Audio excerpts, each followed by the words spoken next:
Good afternoon. Welcome back. It is Tuesday, October 10th, 2023, nearly a third of the way through the month already. And this month is going by really, really quickly. Have a couple birthdays, couple of events to talk about today. Go back to Charlotte Motor Speedway, 1993. Ernie Irvan wins. This would be his second win for Robert Yates Racing after taking over the car at Darlington in September. But this win, he would lead 328 of 334 laps at Charlotte after starting second and would just obliterate the field, only giving up the lead during green flag pit stops.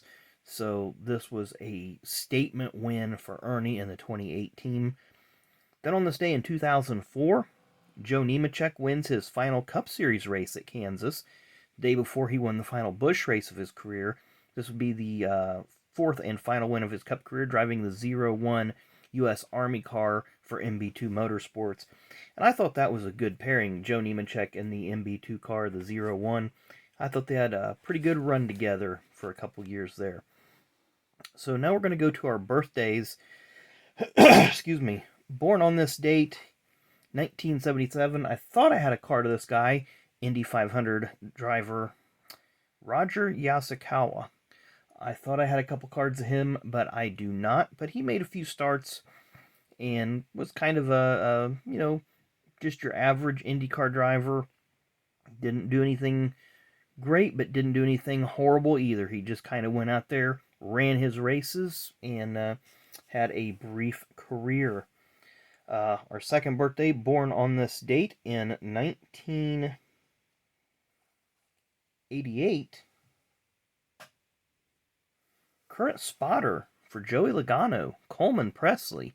Of course, he is the son of Robert Pressley, and I believe Coleman did run probably a few late model races and a few other lower series races before becoming a spotter. And he has worked with Fox. I believe it's Fox during the Xfinity Series races where he'd go to different vantage points and give us spotters' perspective and ideas of what spotters look for and go through during a race.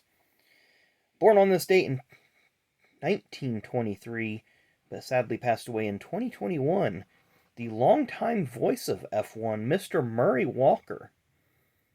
You know, that is a strong name there. I know a lot of you folks that watch NASCAR primarily probably have never heard of Murray Walker, but he did the voiceover on one of the early F1 games for the PlayStation, which I have, and the original PlayStation. And Murray was just a wealth of knowledge.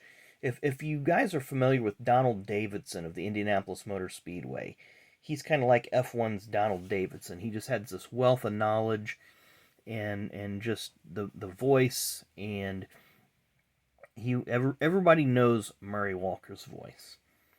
And our final birthday, born on this day in 1974.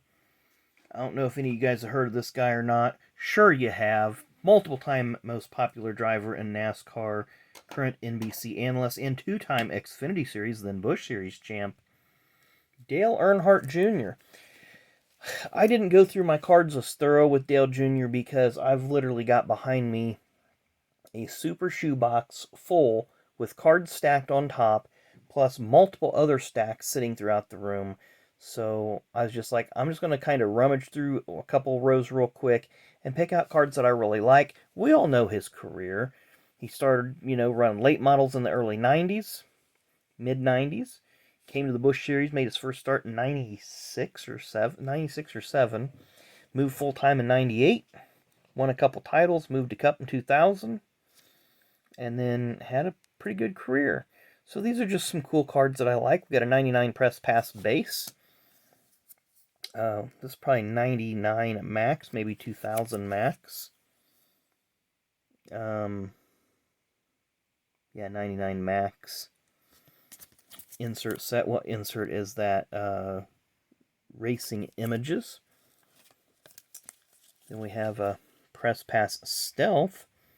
Big numbers. Always like those cards that have the number behind them. Then we have a Stealth Big Numbers with his Cup number. Rear view mirror. Like these cool die cuts. Very innovative. You got the mirror here. You see the car behind you. Well done, Press Pass. Got another Press Pass card here with the National Guard car. Just rides.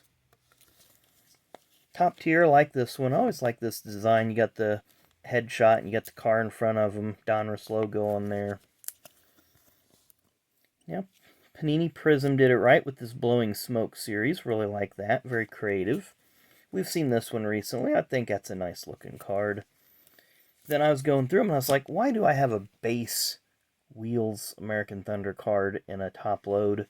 Here's why. It's the Beckett sample card. And back in this era, Beckett magazine had sample cards in their the cardboard, the little cardboard order form or whatever that was in it would have one of those on there. And I remember I picked that one up. And you could kind of cheat because if you're a retailer, which for me was Walmart at the time, they might have 7 or 8 Beckett magazines there, and you could just open them up and say, hey, this is the best card. And I think by chance I ended up just getting that one, but a lot of times you'd go through it and you didn't know who you were going to get or who might be in there. We have a Win Streak Dale Earnhardt Jr. from 09 Premium. This is a cool little set, top 10 wheels with the pylon there showing the top 10 in points.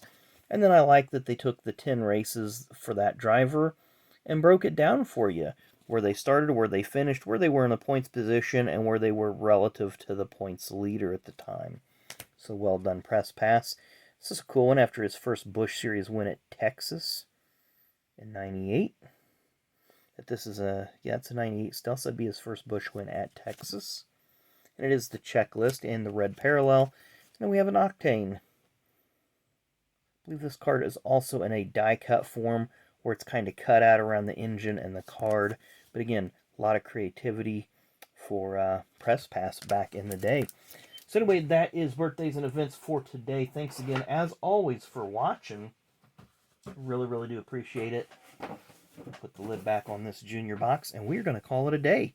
So make sure you hit that like and subscribe button on your way out, and we will see you tomorrow.